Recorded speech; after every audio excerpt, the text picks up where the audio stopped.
हमारे हिंदू धर्म में विभिन्न प्रकार के अस्त्रों और शस्त्रों का उल्लेख मिलता है, जिनमें से एक है गदा। गदा को शक्ति का प्रतीक माना गया है। हमारे हिंदू धर्म में भी ऐसे बहुत सारे योद्धा हैं जिन्होंने अपनी गदा युद्ध के कौशल से अपने शत्रुओं को परास्त किया है। हम आज की इस वीडियो में हम बात करने वाले हैं हिंदू धर्म में बताए गए 7 सर्वश्रेष्ठ गदाधारियों के बारे में।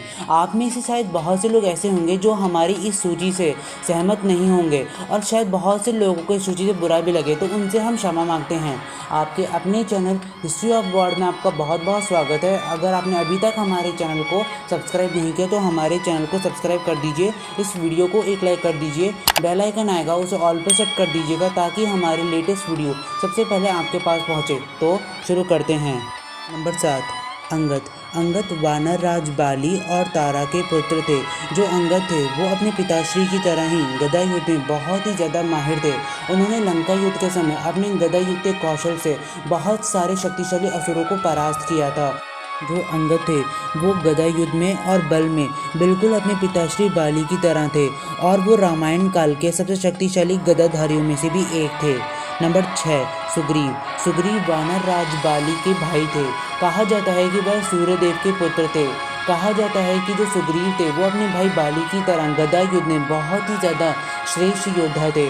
लंका युद्ध के समय न केवल जो सुग्रीव थे उन्होंने बहुत सारे असुरों को परास्त किया, यहाँ तक उन्होंने रावण को भी द्वंद्व में एक बहुत ही ज़्यादा अच्छी टक्कर दी थी। और जब बाली और सुग्रीव के बीच द्वंद्व हुआ था तो उस द्वंद्व में जब बाली ने सुग्रीव की आधी शक्ति छीन ली थी, उसके बाद भी जो सुग्रीव थे उन्होंने बाली को एक बहुत ही अच्छी टक्कर दी थी, जिससे यह पता चलता है कि जो सुग्रीव थे वो भी कितने सर्वश्रेष्ठ गदाधारी थे।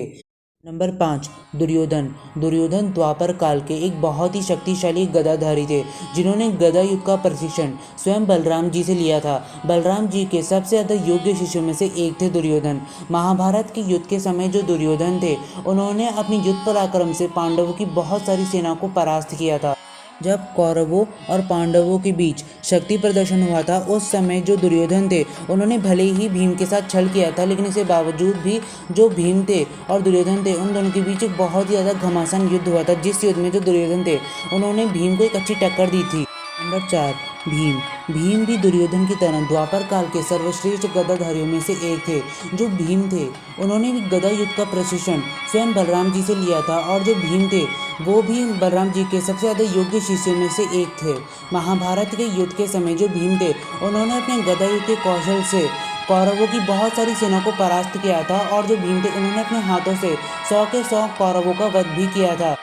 जो दुर्योधन थे जब उनका शरीर वज्र का बन गया था उसके बाद भी जो भीम थे उन्होंने दुर्योधन से हार नहीं मानी और निरंतर युद्ध करते चले गए। उसके बाद जो भीम को पता चला कि दुर्योधन की जो जंगा है वो वज्र की नहीं बनी है, उसके बाद जो भीम थे उन्होंने दुर्योधन की जंगा पर प्रहार करना शुरू कर दिया था और आखिर में जो दुर्योधन की जंगा थी वो टूट गई थी और उसके कुछ समय बाद जो दुर्योधन थे उनकी मृत्यु हो गई थी।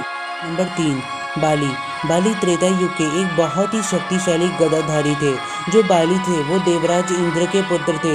बाली ने अपने गदा युद्ध के पराक्रम से बहुत सारे असुरों को परास्त किया था।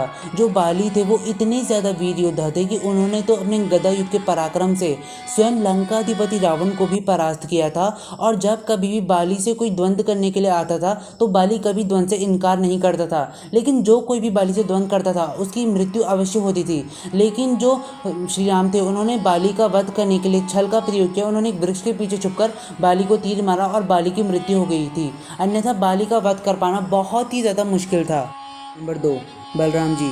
बलराम जी श्री कृष्ण के भाई थे। जो बलराम जी थे उन्होंने अपने गदा युद्ध के पराक्रम से बहुत सारे असुरों का वध किया था। जो बलराम जी थे उनका वैसे तो मुख्य अस्त्र हल था, लेकिन जो बलराम जी थे वो गदा युद्ध में भी बहुत ही ज़्यादा निपुण थे। जो बलराम जी थे वो इतने ज़्यादा सर्वश्रेष्ठ गदाधारी थे कि अपने गदा युद्ध के पराक्रम से स्वयं दुर्योधन और भीम को भी परास्त करने की शक्ति रखते थे। नंबर 1, हनुमान जी। हनुमान जी भगवान शिव के रुद्र अवतार थे। जो भगवान हनुमान थे उन्होंने अपने गदा युद्ध के पराक्रम से ना जाने ही कितने असुरों का वध किया था। यहाँ तक उन्होंने अपने गदा युद्ध के पराक्रम से स्वयं परशुराम जी को भी परास्त किया था। जब भी बलराम जी और हनुमान जी के बीच द्वंद्व हुआ था तो उस द्वंद्व में भी जो हनुमान जी थे वो अपनी संपूर्ण शक्ति का प्रयोग नहीं कर रहे थे। अगर हनुमान जी उस समय अपनी संपूर्ण शक्ति का प्रयोग करते तो बलराम जी को बहुत ही आसानी से परास्त कर सकते थे। दोस्तों, अगर आपको हमारी वीडियो पसंद है तो इस वीडियो को लाइक कीजिए, अपने तमाम दोस्तों में शेयर कीजिए, हमारे चैनल हिस्ट्री ऑफ गॉड को सब्सक्राइब कीजिएगा। कमेंट सेक्शन में ओम नमो नारायण लिखना मत भूलिएगा। बहुत जल्द मिलेंगे ऐसी किसी मज़ेदार वीडियो के साथ, तब तक के लिए आपका बहुत बहुत शुक्रिया।